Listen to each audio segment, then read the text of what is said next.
주방 들어가시는 분들은 이제 준비하러 가시는데 일부 예배 다 드리신 분들이십니다.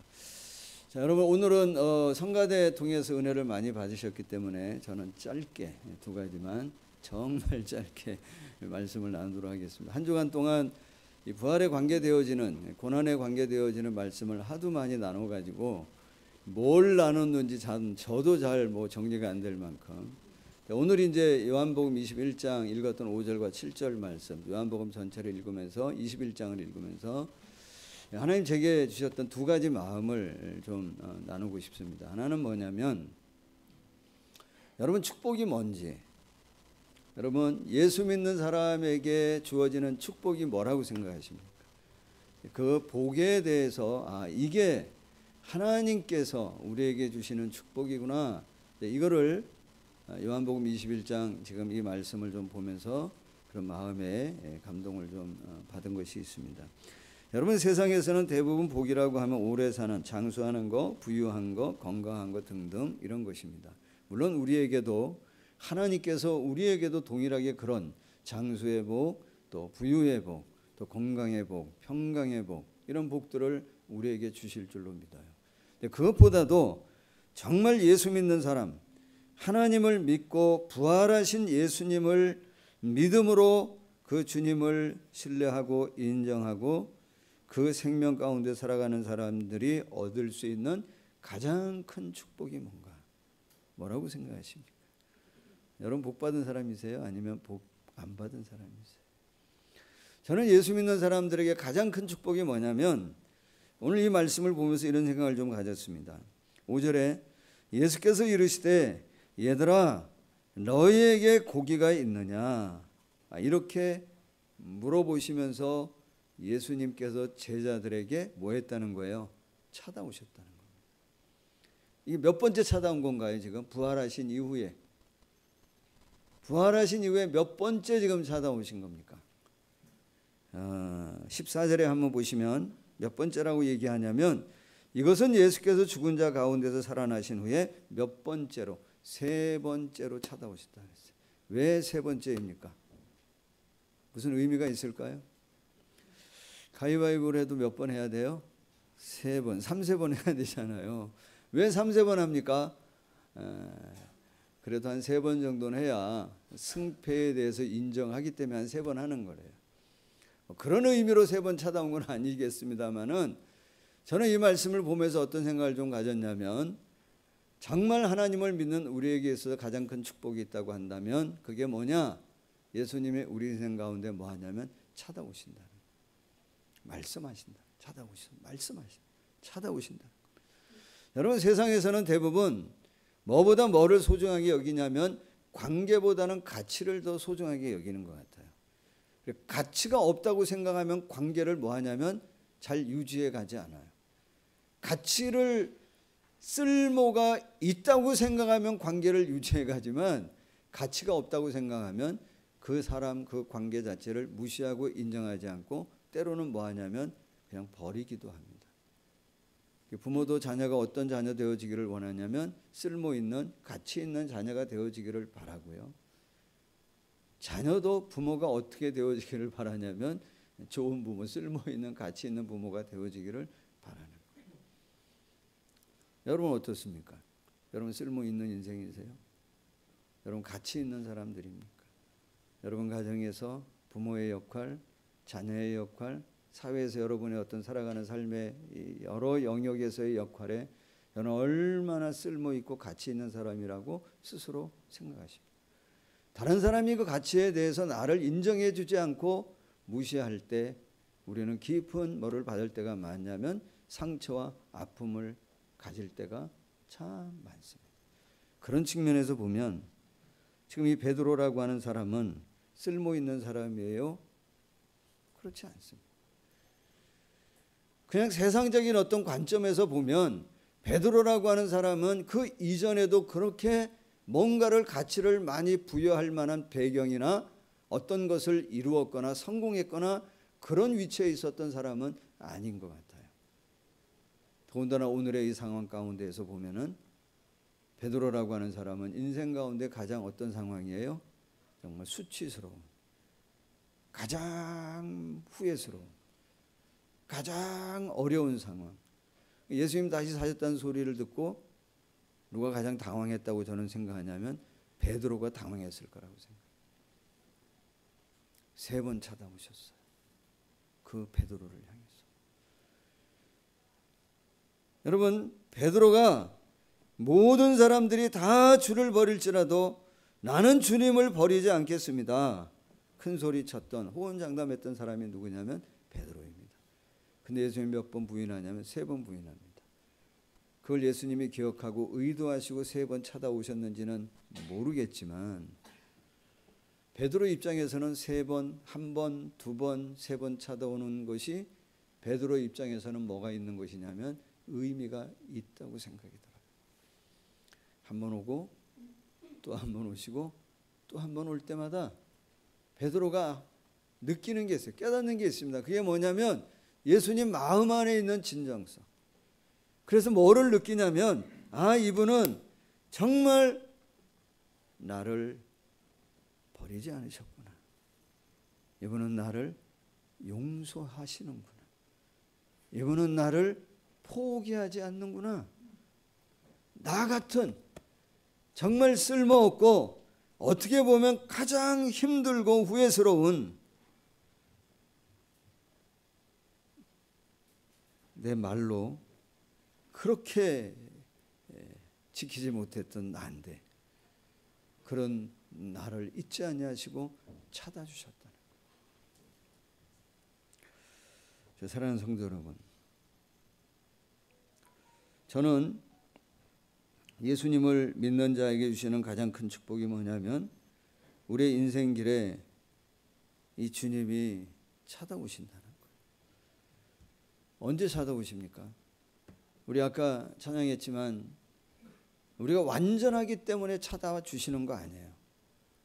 내가 완벽하게 뭔 일을 잘할 때 주님이 우리를 찾아주, 그때도 물론 함께 하시지만 그러나 정말 우리 인생 가운데 찾아오실 때가 언제이냐면 아까 찬양한 것처럼 상한 갈대처럼 거의 쓸모없는 지경에 이르렀을 때, 꺼져가는 등불처럼, 꺼져가는 심지처럼 정말 인생에 이제 소망이 없는, 다 끝났다고 생각하는 그 순간, 가장 후회스러운 그 순간, 이제 더 이상 내게 미래가 없다고 생각되어지는, 나는 가치 없다고 생각되어지는 그 순간 주님이 뭐 하시냐면 찾아오신다는 거예요. 이것이 여러분 우리에게 큰 축복인 줄로 믿으시기를 예수님의 이름으로 축복합니다. 여러분, 정말 혹시라도 지금 가장 어려운 순간을 보내고 있는 분이 있다면 그 후회스러울 때 있잖아요. 내가 왜 그때 그런 선택을 했을까? 내가 그때 왜 그런 결정을 해서 오늘 이렇게 어려울까? 후회스러운 마음을 가질 때가 있단 말이에요. 여러분, 이게 후회가 많고 낙심이 많아지면 뭐로부터 멀어지냐면 은혜의 자리로부터 자꾸 멀어집니다. 은혜의 자리로 멀어지면 내 중심이 하나님으로부터 누구에게로 자꾸 옮겨지냐면 나로부터 자꾸 옮겨집니다. 그러면 은혜로부터 멀어지고 그러다 보면은 뭐도 은혜의 자리에서 멀어지면 뭐도 멀어지냐면 하나님 내게 주신 사명이나 내 어떤 인생 가운데 주신 하나님의 뜻으로부터 잊어버리고 다 멀어집니다. 그리고 이제 어떻게 되어지냐면 내 마음대로 막 살아갑니다. 그런데 감사한 것은 내가 완벽하고 완전하지 않지만 그럼에도 불구하고 정말 하나님 내게 주신 믿음을 지키려고 내 안에 일어나는 여러 많은 내적 갈등과 사회 가운데 여러 가지 많은 유혹과 선택하고 결정하는 데 어려움이 있지만 그래도 믿음을 잡아보겠다고 애쓰는 그 작은 겨자씨만한 그 믿음을 보시고 우리가 힘들고 가장 어려울 때에 저와 여러분의 인생 가운데 찾아오시는 이 부활의 주님이신 줄 믿으시기를 예수님의 이름으로 간절히 축복합니다. 자, 또 하나 나누고 싶은 건 뭐냐면 하나님 우리에게 묻는 게 있습니다. 뭐냐면 네가 의지하는 게 뭐냐 말이에요. 여러분, 의지하는 게 뭡니까?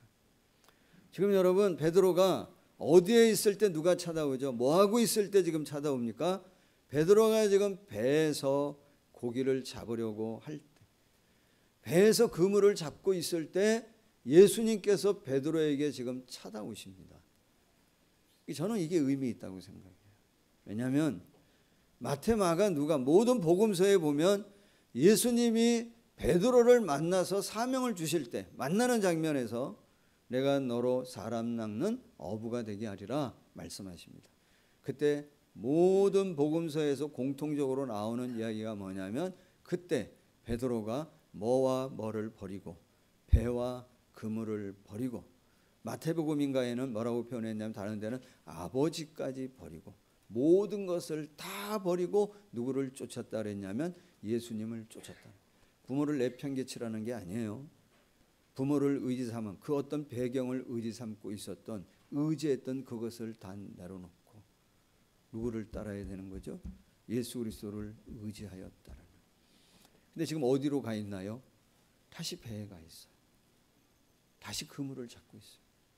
여러분, 세상 가운데에서 여러분들이 지금 하고 있는 어떤 일들을 다 포기하라고 하는 말씀이 아니에요. 선택해야 됩니다. 믿음의 길은 내가 누구를 무엇을 의지할 것이, 내가 하는 그 일을, 내가 하는 어떤 것들을 의지할 것인지 아니면 정말 주님을 의지할 것인지, 그것을 뭐하라고 얘기하냐면 선택하는 것이 믿음의 길이라고 믿습니다. 사랑하는 여러분, 성경을 보면 많은 믿음의 사람의 이야기를 보면 항상 뭐부터 얘기하나? 떠남에 대한 이야기부터 나옵니다. 아브라함 같은 경우에도 처음 얘기가 뭐예요? 떠나는 거예요. 떠나는 거. 내가 배경 삼고 의지 삼았던 그것으로부터 떠날 때 주어지는 하나님의 은혜가 있다. 그 대표적으로 누구를 얘기할 수 있습니까? 룻이라고 하는 여인은 어디를 떠날 때, 모압을 떠날 때 누구를 만나냐면 보아스를 만나게 되었죠. 떠나지 못했으면 하나님께서 예비해 놓으신 그 어떤 것도 경험하지 못했을 거라고 생각합니다. 저는 확실히 믿는 건 뭐냐면 우리가 하나님 앞에 믿음으로 결정하고 선택하여 우리가 하나님을 의지하고 나가게 되어질 때에 하나님이 우리에게 주시는 복됨을, 놀라운 일들을, 내 인생 가운데 역사하시는 하나님의 능력을 경험하게 되어질 줄로 믿습니다. 그래서 세상에서는 이런 선택과 결정을 뭐하다고 생각하냐면 미련하다고 생각을 합니다. 지혜롭지 못하다고 생각합니다. 그건 강한 사람이 아니라고 생각합니다. 뭔가를 의지하는 것 자체는 약하다고 이야기합니다. 그러나 주님은 반대로 얘기하십니다. 나를 부인하고 나를 내려놓는 그 결단 가운데에 예수 그리스도가 나를 위해 죽으시고 다시 부활하시고 다시 이 땅에 오실 그 예수 그리스도를 통해 우리에게 주시는 하나님의 은혜가 저와 여러분의 삶 가운데 풍성하게 역사되어질 줄로 믿습니다. 사랑하는 여러분, 베드로는 이 예수님을 만나고 다 바뀝니다. 다 바뀝니다. 좀 전문 용어로 씁니다. 세상적인 전문, 깡그리 다 바뀝니다. 다. 뭐까지도 바뀌냐면 말투까지도 바뀝니다. 베드로 전후서 같은 말씀을 읽어보면요, 완전히 삶의 태도와 자세와 내용과 모든 게 다 바뀝니다. 어떻게 그럴 수 있죠? 예수의 부활, 그 생명이 어디 안에 들어온 거냐면 그 안에 들어오는 거예요. 부활하신 예수님의 삶이 그 안에 심겨졌기 때문에 살아가는 것입니다. 소망하는 것은 오늘 그냥 예수님이 다시 사셨습니다라고 우리가 박수치고 끝나는 것만이 아니라, 찬양하고 끝나는 것만이 아니라 그 부활의 예수님의 생명이 내 안에 들어오고 그 예수님의 삶이 내 안에 들어와서, 오늘 제목이 주보에는 좀 잘못 나왔는데요, 제목은 뭐냐면 주님이시라입니다. 주님이시라. 그래서 몇 절입니까? 7절에 예수께서 사랑하시는 그 제자가 베드로에게 이르되 주님이시라 얘기합니다. 그랬던 것처럼 오늘 저와 여러분이 그 생명에 우리를 다시 일으켜 세워주시는 이 예수님의 삶이 우리 안에 들어오고 그 예수님의 생명으로 살아서 또 다른 사람들이 우리를 보고 주님이시다, 여기 주님이 계시다라고 고백되어질 수 있는 이 생명, 하나님의 은혜가 넘치는 저와 여러분의 삶이 되어지기를 예수님의 이름으로 간절히 축복합니다. 우리가 많이 부족하지만 그러나 우리 인생 가운데 늘 찾아오셔서 함께 하시는 이 예수님의 복주심이 모든 성도님들과 함께 하기를 예수님의 이름으로 간절히 축복합니다. 사랑하신 하나님 감사합니다.